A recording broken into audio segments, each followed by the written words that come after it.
In the prior presentation, we covered two types of retirement income, Social Security and Tier 1 Railroad retirement benefits. Next, we'll be exploring other retirement income sources. This lesson covers pages 50 to 67 in the NTTC Self-Study Program.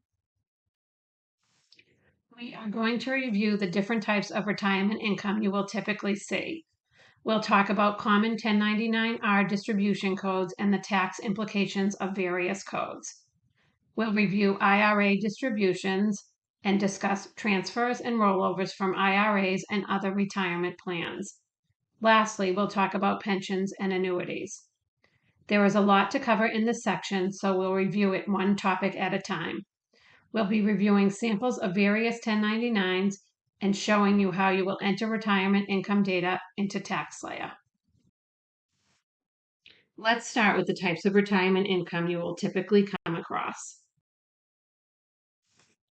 To determine if the taxpayer must report retirement income, review the taxpayer's completed intake and interview sheet, particularly the income section. Boxes 10, 11, and 13 all indicate retirement income. Gather all the 1099 forms for each type of retirement income. If the taxpayer had retirement income, you may need to ask additional questions to clarify the type of plan and whether the taxpayer's contributions to the plan were before tax or after tax dollars. Common retirement income includes one or more of the following: individual retirement arrangements or IRAs. There are several types of IRAs. We'll discuss these in detail. Examples include qualified or non-qualified IRAs, SEP plans, 403 plans, and Roth IRAs. Pensions are a series of payments made to an employee or their survivor after retirement from an employer. Annuities are typically payments by an insurance company or trust based on a contractual agreement. They are treated like pensions. Steve talked about what was considered earned versus unearned income in his presentation. Retirement income can be earned or unearned. Most retirement income is unearned, but there is one exception. Income reported on 1099-R with distribution code 3, disability, can be earned income if the taxpayer has not reached the minimum retirement age based on his company's retirement plan. We'll discuss this in a later slide. Retirement income may be fully or partially taxable. Retirement plans are funded by either before tax or after tax contributions. Before tax simply means that the employee did not pay taxes on the money at the time it was contributed. The taxpayer has no cost basis in the plan. After tax means the employee paid taxes on the money when it was contributed. The taxpayer has a cost basis in the plan. If the taxpayer made all contributions to the plan with before tax dollars, the entire distribution will be fully taxable. The funds are taxed at the time of the distribution because neither the contributions nor the earnings or investment gains were previously taxed. This is common in 401k and thrift savings plans. If the taxpayer did not contribute to the retirement plan, all the distributions are fully taxable. There are some types like Roth IRA that can be non-taxable if all the requirements are met, and some distributions where the taxpayer contributed after-tax contributions, where part of the tax distribution is taxable. We'll learn how to spot these and how to calculate the taxable part of the distribution. To determine if the retirement income is taxable or partially taxable, you may need to ask probing questions of the taxpayer to confirm whether they made any after-tax contributions to the retirement account. Let's take a look at a few sample 1099-Rs. This is a sample of a 1099-R for an IRA distribution. When reviewing the 1099-R, confirm that the recipient's TIN or Social Security number is correct and the form is for the correct tax year. Double check the name. You may see the words inherited after the recipient's name. Most importantly, check the distribution code, box 7. There are some distribution codes that are out of scope, and this would be a good time to catch that before beginning the data entry. As Vern mentioned, if you come across something that makes the return out of scope, talk with your site coordinator. The Volunteer Resource Guide Publication 4012, Tab D, includes a list of distribution codes with explanations and whether they are in or out of scope. Box 1 is the gross distribution. Box 2 is the taxable amount. If Box 2A is 0, not just blank, the distribution is non-taxable. Box 2B. If taxable amount not determined is checked, you may need to calculate the partial taxable amount. We will review this in a future slide. If total distributions is checked, this is a final distribution from this payer for this account. This does not change the taxation, but it is helpful when entering data for a returning client to be sure to check this box in TaxSlayer. Box 4 is the federal income tax withheld. Box 9B indicates employee contributions, which will be used to determine the taxable amount to include in Box 2A. Boxes 12, 13, and 14 will indicate state distribution, typically the same as gross federal, but can be different, and state tax withheld. This is an example of a CSA 1099-R for civil service retirement payments. Survivor benefits will have a similar form, CSF 1099-R. Box 1 is the gross distribution. Box 2A is the taxable amount. Box 7 is the distribution code. Boxes 4 and 10 indicate the federal and state income tax withheld. Box 9B is the total the employee contributed, which will be used to determine the taxable amount to enter in Box 2A.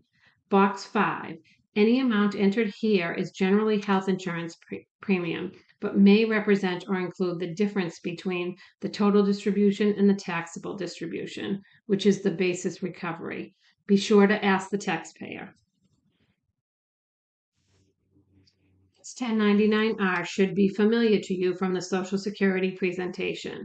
This is a sample 1099-R for railroad retirement income. You'll remember that the blue part is the Social Security equivalent. For this session, we'll be focusing on the green section of Form 1099-R RRB. This is the pension portion of the taxpayer's retirement income. Box 7 is the total gross paid. Box 9 is the federal tax withheld. Box 4 is the employee contribution. Again, this will be used to determine the taxable portion of any Tier 2 benefits. Distribution code is generally 7 for railroad retirement benefits pension input. Now that we've looked at some sample 1099-Rs, let's talk a little more about Box 7 distribution codes in taxation. Complete list of Box 7 distribution codes can be found in Publication 4012, Tab D. If you flip over the 1099-R, you will typically find a distribution code explanation as well. Again, note that there are some codes that are out of scope for us, and the taxpayer will need to be referred to a tax professional by your site coordinator. The distribution code can be one digit or letter, or it can be a combination of a digit and a letter. For example, you might see distribution code 7 or code 7D. When there is a double, refer to the explanation for each of the codes. Here is a list of some of the distribution codes we typically see for our taxpayers. For my site, the most common is 7 or 7D. I have also seen early distribution codes as well as disability and rollover codes. As you become familiar with the codes, refer back to the back of the 1099 or the list in Pub 4012, Section D for explanations.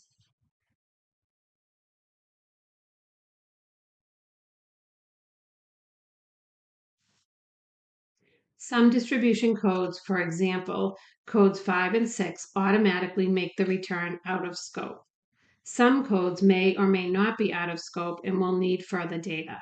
For these, you will need to ask probing questions to determine if the return is out of scope. And for some of these codes, you may need to complete Form 5239, Additional Taxes on Qualified Plans, including IRAs and other tax-favored accounts, to indicate exemption codes. Code 1, or Early Distribution. You'll need to know if the rollover was made within 60 days of the rollover and whether there was any other rollover made in the same 12-month period. If more than one rollover, the return is out of scope. If it wasn't a rollover, a 10% additional tax will be applied unless the taxpayer qualifies for an exemption. Pub 4012 Tab H includes a list of exemptions. Some include using the distribution for medical or education payments, or if the distribution was due to a disability. If the taxpayer qualifies for an exemption, you will need to complete Form 5329. We'll look at the exemption codes and how they are entered in TaxSlayer on another slide. Another code that requires additional information to determine tax treatment is Code 3, Disability Pension. When you see a distribution Code 3, you will need to know the employer's minimum retirement age. If the taxpayer is under the minimum retirement age for the company he retired from, then the income is treated as wages. There is a checkbox in TaxSlayer to indicate that the income should be reported as wages on Form 1040. This will reclassify the disability income as wages. It will also include the amount in earned income for calculation of the earned income credit, the dependent care credit, and the additional child tax credit. If the taxpayer has reached the minimum retirement age, no further action is needed. Now let's talk about how 1099-R distributions are taxed. As mentioned earlier, retirement plans can be funded by either before or after tax contributions. Plans like 401ks, 403bs, qualified IRAs are typically funded by before tax contribution, and the distributions are fully taxable. Plans that include after-tax contributions are partially taxable. These can be recognized in a few ways on the 1099-R. You may see an amount in Box 9B, taxpayer pension contributions, an amount in Box 2B that is less than the gross distribution in Box 1. Box 2B is blank and the taxable amount not determined box is checked. The taxable portion can be calculated in two ways. One is the simplified method, which we will cover later.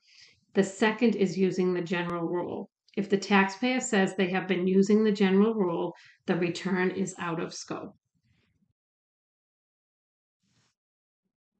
When the return is partially taxable, the taxable portion will need to be determined if Box 2B is blank. For a traditional or SEP IRA, where there are non-deductible contributions after tax, you will use Form 8606 to determine the taxable amount. For a pension, we will use a tool that has been provided to us and is referred to as Bogart's tool to calculate the taxable amount using the simplified method. We will review this in detail later in the presentation. Both of these reduce the gross distribution to allow the taxpayer to recover their non-tax deductible contributions over the term of distributions based on their age and payment method, individual versus survivorship payments.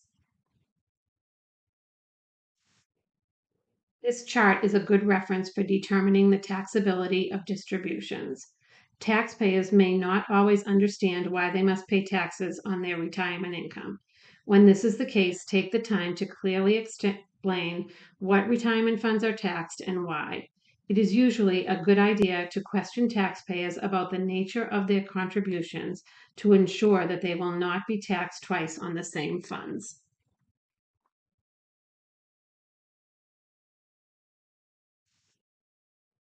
Here is a sample of a 1099-R where the distribution is partially taxable and the taxable amount will need to be determined. Note the employee contribution listed in Box 9B and the check marks in Box 2B that the taxable amount is not determined. We have covered types of retirement income and talked about distribution codes and general taxation. Let's go deeper into IRA distributions. We'll talk about different types of IRAs and required minimum distributions, or RMDs, taxation of IRAs, and we'll look at examples of TaxSlayer input and review early distribution exemptions. Let's look at two types of IRAs, traditional, and Roth. Traditional IRAs are typically fully deducted when contribution was made, and therefore distribution is fully taxable. If any non-deductible contributions, you will need to complete Form 8606 Part 1. Take a look at the prior year, and the client will need to provide how much they contributed after tax. Traditional IRAs include savings incentive match plans for employees or simple plans, simplified employee pensions or SEP plans. They are variations of traditional IRAs that may be partially or wholly funded by an employer. Roth IRAs are not deductible when contributions are made. They are not taxable when distributed if the rules are follows. That is, they have been held for over 5 years and the taxpayer is over 59 and a half. Traditional IRAs are subject to defined required minimum distributions, referred to as RMDs. The distributions are required annually once the retiree reaches age 72 if they turn 70 and a half in 2020 or later, and is calculated annually. If the taxpayer turned age 70 and a half prior to 2020, minimum distributions needed to begin in the year they turned 70 and a half. Financial institutions typically calculate the RMD and notify the retiree of the amount. It should be noted that the IRA owner can have multiple IRAs at various financial institutions or brokerages. At the taxpayer's choice, the RMD is computed on the total of all IRAs and can be withdrawn from any IRA or IRAs. Alternatively, the RMD can be computed for each IRA and withdrawn from that IRA. Remind taxpayers when they are approaching age 72. Confirm that they have taken their RMD to avoid penalties. Note that someone who turned 72 in 2022 could defer taking the RMD for 2022 until April of 2023, but then in 2023 they will need to take 2 required minimum distributions, one for 2022 and one for 2023. This can result in a higher taxation due to the double payment. Now we'll cover taxation for traditional IRAs. In most cases, the employee's contributions were fully deducted from their taxable income, making the distributions fully taxable. If there are non-deductible contributions, Form 8606 will be used. Refer to the prior year Form 8606 when entering your data. This form is used to track the IRA non-deductible basis for the IRA. If no Form 8606 is filed when the contributions are not fully deductible, the taxpayer loses their basis in the IRA and the IRA becomes fully taxable. When completing Form 8606, you will need to know the remaining basis in all traditional IRAs for the taxpayer and the total value on December 31st of the tax year for the same IRAs. Do not include values for inherited or Roth IRAs in the data. The basis recovered on each year's distribution is computed as a percentage of the total value of the IRAs. Review prior year's Form 8606 for basis information and reach out to an experienced counselor for assistance as needed. To calculate the tax-free portion of the current year distribution, review the prior year's 8606 for the total basis. If no prior year 8606, this information will be obtained from the taxpayer. From the taxpayer, determine the total IRA assets as of 12/31 of the tax year. Do not include inherited or Roth IRAs and add distributions in the current year and any outstanding rollovers. Calculate the tax-free percentage by dividing the total basis by the total assets. Multiply the tax-free percentage times the IRA distribution in box 1. This is the tax-free portion of the distribution. Subtract this amount from the distribution amount in box 1 and enter the result in box 2A, taxable amount. Next, you will update Form 8606 to reflect this prorated tax-free withdrawal and new adjusted basis. The total basis is the total basis from the prior year's 8606 minus the tax-free portion from the calculation.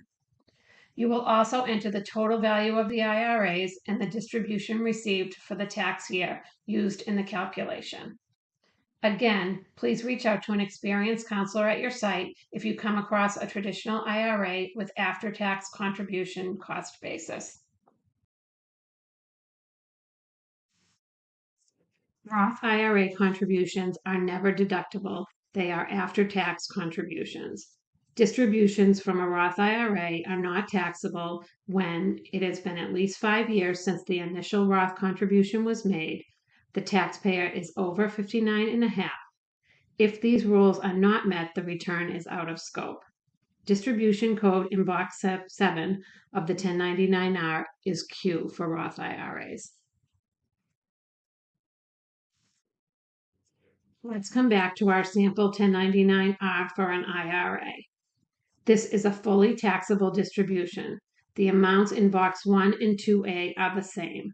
Box 2B is checked so you can confirm with the taxpayer that they have no after-tax basis in the IRA. Box 7 is distribution code. 7 in the IRA box is checked.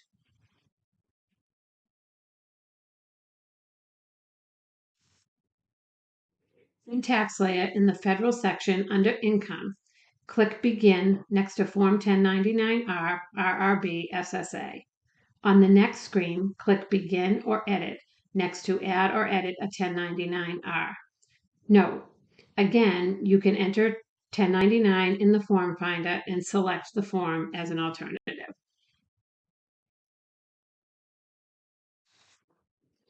Prior year's 1099 information has been uploaded to the current year. The box will say Edit. For those, you will see a list of retirement income entered last year. You will select the Edit button, it looks like a pencil, and then enter the data. For returning clients, you should confirm that they have current year 1099s for each of the entries from last year. This is a good way to check if the taxpayer is missing a 1099-R. If one is missing, before talking with the taxpayer, go back to last year's return and check if the total distribution box was checked. That could be the reason you see an entry for a taxpayer and there is no 1099 for the current year. Enter the data from the 1099. Remember the motto, if you see it, key it, and include all data entered on the 1099-R form. One thing I would like to point out is that under box 2A there is a checkbox. Does not carry to Form 8880. This box is used in the retirement savers credit calculation. When this box is not checked, the distribution amount is automatically subtracted from traditional or Roth IRA contributions for the current year when calculating the retirement savers credit. Most distributions will offset possible retirement savers credit. However, certain distributions do not count against retirement contributions. Do not check the box if current year distributions are from traditional or Roth IRAs or ABLE accounts. 401ks, 403bs, Government 457, 501c, SEP, Simple, or to the federal TSP tax savings plan, or qualified retirement plans. Check the box if the current year distributions are from military pensions and any other qualified plans that do not permit elective contributions, trustee-to-trustee transfers, rollovers, loans treated as a distribution, or non-spousal inherited IRAs. A more complete list can be found in Publication 4012, Tab G. There is a separate form in TaxSlayer for entering the RRB 1099-R Railroad Retirement Benefits Type 2. On the IRA Pension Distributions input screen, select RRB 1099-R. Enter the data from the RRB 1099 form. This is the green section of the 1099. The input tags will align with the RRB 1099-R. You will need to calculate the taxable amount using the simplified method, which we will cover later in the presentation. There are some instances where distributions can result in additional taxes or penalties. Examples include taking a distribution too early or prior to age 59 and a half, not taking a distribution at age 72 for anyone who reached 70 and a half after 2019. That year's distributions may be delayed until April 1st of the following years. These are considered too late distributions. However, as mentioned previously, if someone defers into the next year, in that year, they will need to make two minimum distributions, one for the prior year and one for the current year. This can increase taxes if the income is high enough. Too little. Distribution is less than the required minimum distribution.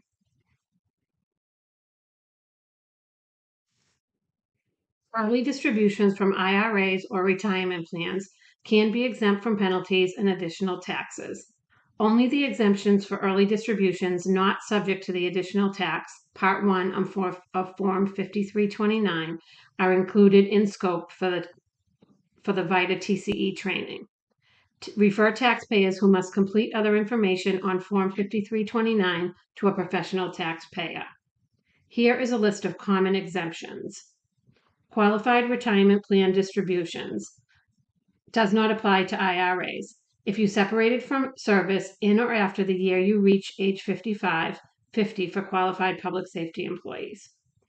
Distributions made as part of a series of substantially equal periodic payments made at least annually for your life or life expectancy or the joint lives or joint life expectancies of you and your designated beneficiary. Distributions due to total and permanent disability does not apply if the disability occurred after the distribution. Distributions made on or after the date of death does not apply to modified endowment contracts. Qualified retirement plan distributions for unreimbursed medical expenses. IRA distributions made to unemployed individuals for health insurance premiums. IRA distributions up to the amount you paid for a qualified higher education expense during the year unless paid with a tax-free aid or Pell Grant. IRA distributions made for purchase of a first home up to $10,000 per taxpayer and paid within 120 days of distribution. If you see a distribution that qualifies for an early distribution exemption that is in scope, for example, a taxpayer age 50 took a distribution from his IRA to pay for qualified education expenses, enter 5329 in the form finder and tax layer and complete Part 1 by entering the amount not subject to the 10% tax and select the reason for the exemption. There is typically a question on the certification exam related to exemptions. Next, let's review transfers and rollovers. We'll talk about general policies and review tax layer input. Transfers happen when someone moves an IRA from one trustee to another. This could be from one financial institution to another, bank to bank, or brokerage firm to brokerage firm. There is no change in type of IRA.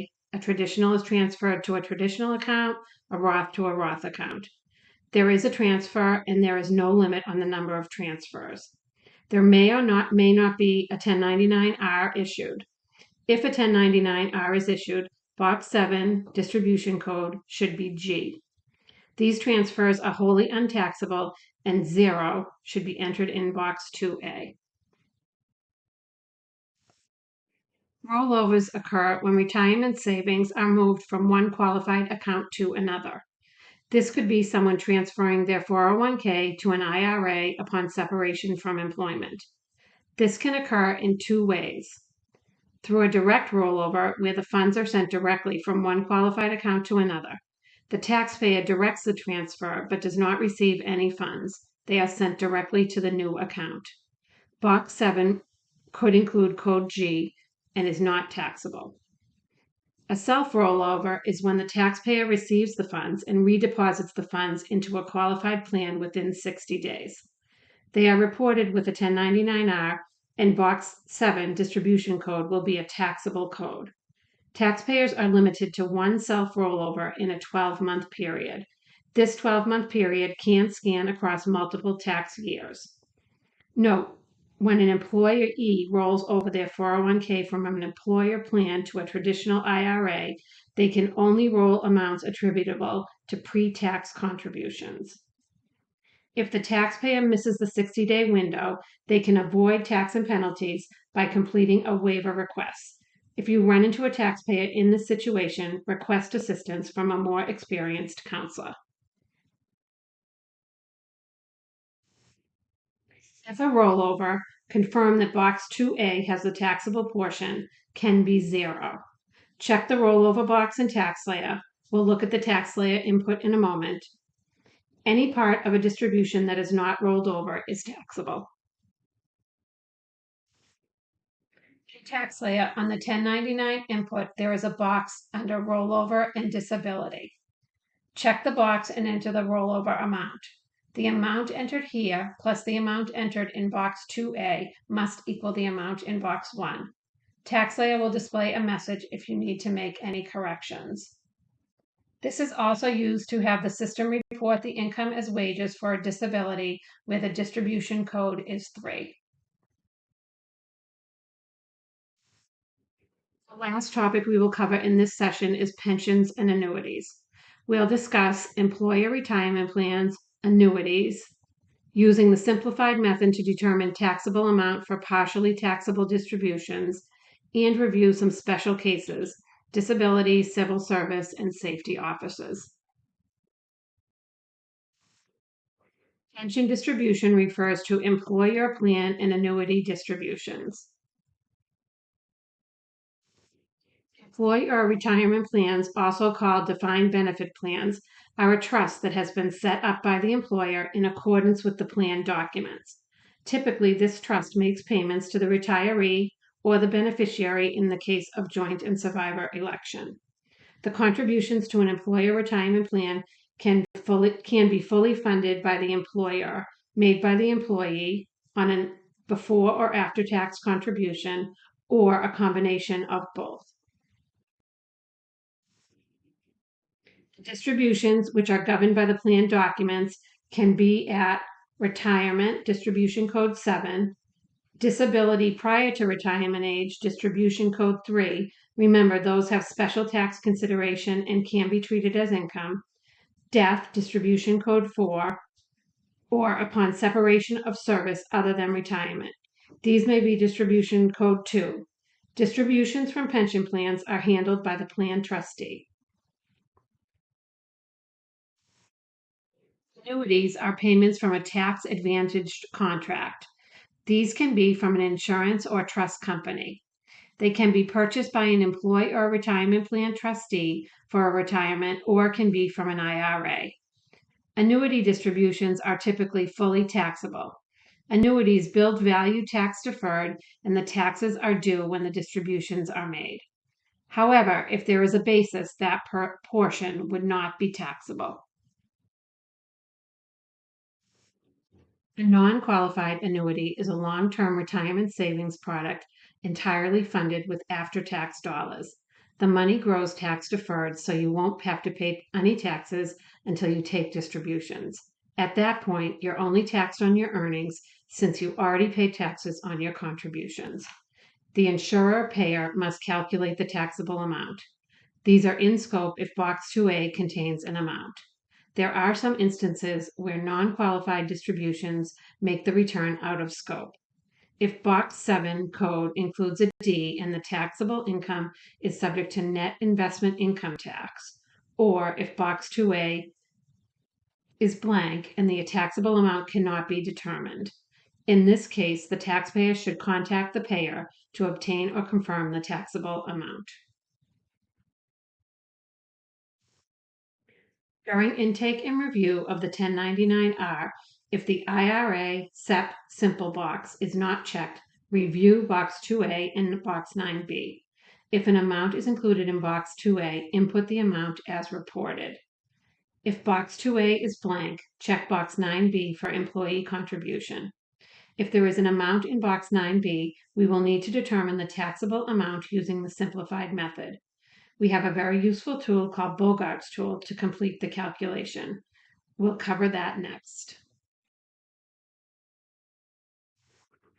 Here is an example of a pension distribution that is partially taxable and will need the taxable amount calculated.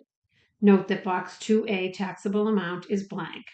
Box 2B indicates that the taxable amount has not been determined, and Box 9B includes the total employee contributions.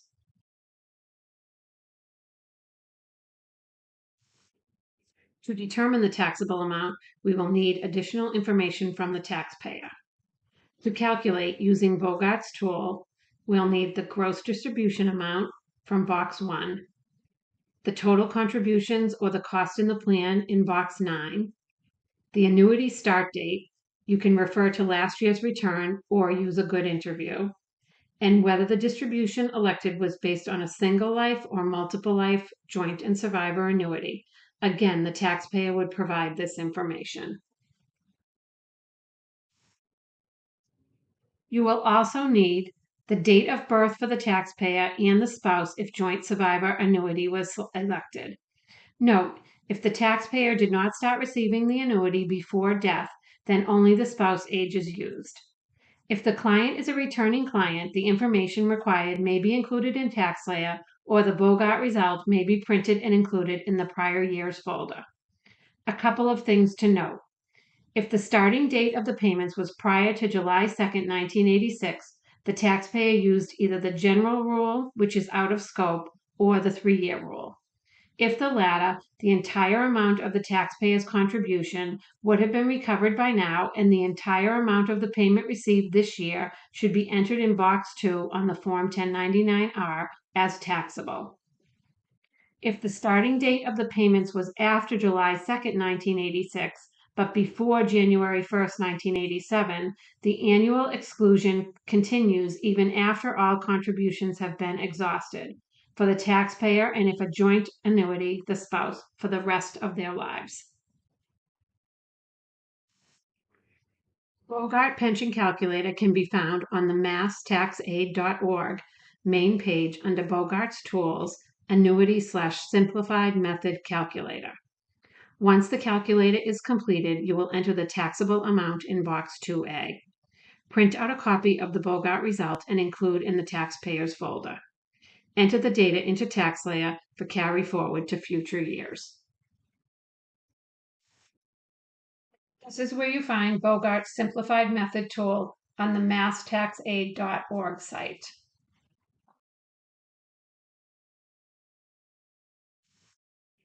Here is what the Bogart's tool looks like. You input the data in the yellow highlighted area and then click the Click Here to Calculate button. The information for Form 1099-R and the Simplified General Rule worksheet will be calculated and displayed. This information is what gets entered into TaxSlayer. Note the taxable income in Box 2A. The result also includes the tax exclusion table highlighting the current year. This includes the amount recovered in prior years, the exclusion for this year, and the remaining costs to be recovered.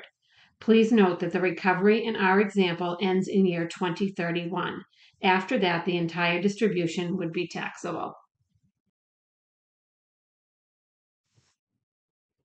So for our example, the amount entered into TaxSlayer Box 2A will be $12,287.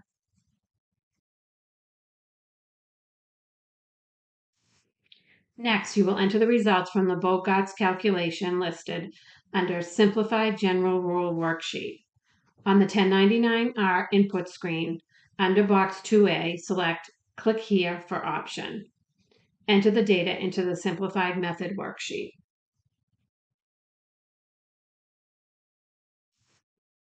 The same rules and penalties apply for premature distributions from pensions. Exceptions may differ and will be covered in a future lesson. Now let's look at a few special cases. Case 1 is a disability pension. Until the taxpayer reaches the employer's plan minimum retirement age, the distributions are reported and taxed as income. These payments are eligible for earned income credit. These can be identified by Code 3 in Box 7 of the 1099-R. You will need to confirm the minimum retirement age for the plan with the taxpayer. If there is an amount in 9B, it is not used until the taxpayer reaches the minimum retirement age and the distribution is taxed as a pension. For Railroad Retirement Tier 2, the minimum retirement age depends on the years of service. If 30 years of service or more, minimum retirement age is 60. If less, the minimum retirement age is 62. Case 2 is civil service pensions.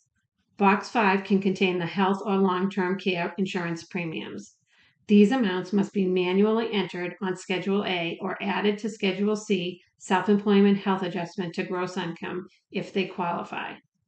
Note that Box 5 can also contain the non-taxable portion of the distribution. In this case, the amount will be equal to the difference between the gross distribution, Box 1, and the taxable amount in Box 2A. If there is an amount in Box 5, ask probing questions of the taxpayer. Special Case 3 is public safety officers. Public safety officers include a law enforcement officer, firefighter, chaplain, or member of a rescue squad or ambulance crew. Public safety officers' health insurance premium may be deducted from taxable amount of the pension.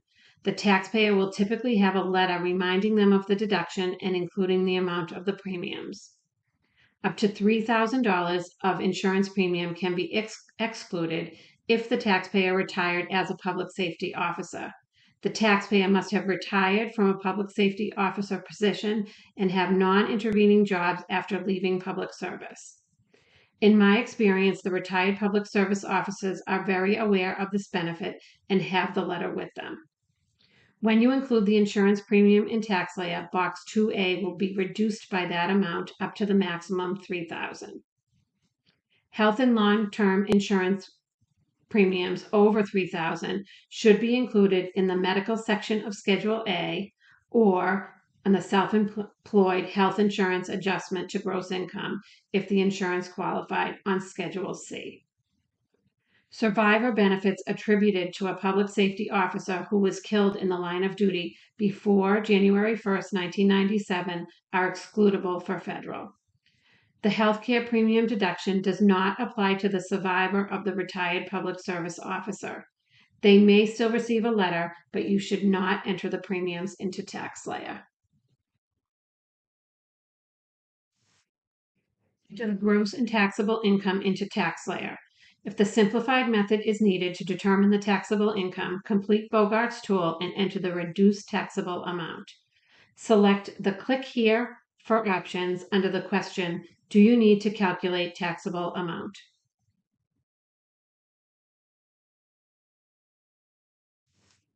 Click Begin next to Public Safety Offices Distribution and enter the health insurance premiums up to $3,000 on the following screen.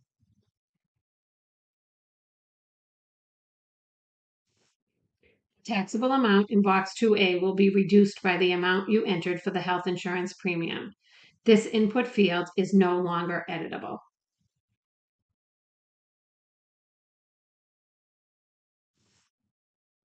The last special case is distributions that are not taxable.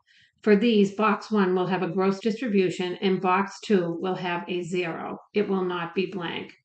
The taxable amount not determined will not be checked as the taxable amount has been determined. You must enter the 0 in Box 2A input section. We've covered a lot in this section. We reviewed types of retirement income, typical distribution codes and taxation implications, IRAs, transfers and rollovers, and pensions and annuities. There are many examples in the self-study program for you to review to get comfortable with retirement income types and practice entering 1099-Rs into Tax-Aide. I encourage you to run through all these exercises, as you will see retirement income for your taxpayers, and these topics will likely be included in the certification questions. Thoughts or questions?